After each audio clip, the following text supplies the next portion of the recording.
My beloved child, today we reflect on a teaching inspired by the wisdom of Jesus.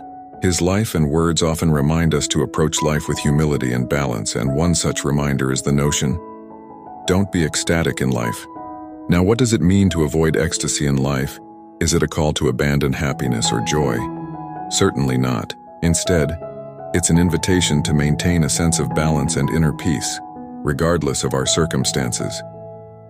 Jesus often spoke about the fleeting nature of worldly pleasures. In the Gospel, he said, "Do not store up for yourselves treasures on earth, where moth and rust destroy, and where thieves break in and steal, but store up for yourselves treasures in heaven."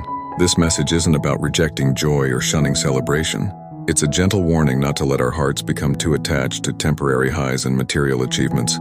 Ecstasy is a state of extreme emotion, something that lifts us beyond our ordinary existence. But when we become too reliant on these heightened experiences, we risk losing touch with our grounded daily walk. Jesus teaches us to seek a life rooted in the deeper, more enduring joys of the Spirit. He encourages us to find contentment in the simple things, in love, in kindness, in moments of quiet prayer. Remember, life is a series of ups and downs. Being ecstatic during the highs might make the lows feel unbearably deep. It is in keeping a steady heart that we find resilience. Jesus' own life was filled with moments of joy, suffering, and sacrifice. Yet throughout it all, he maintained a quiet strength, a peace that surpassed understanding. This inner peace is something we can aspire to, a state where we are neither overwhelmed by ecstasy nor crushed by despair.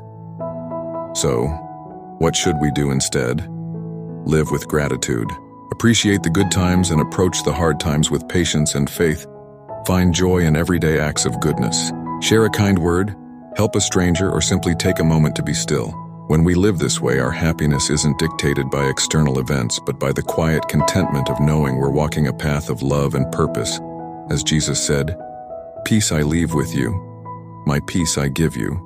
I do not give to you as the world gives. Do not let your hearts be troubled, and do not be afraid." Life doesn't need to be a constant chase for extreme joy.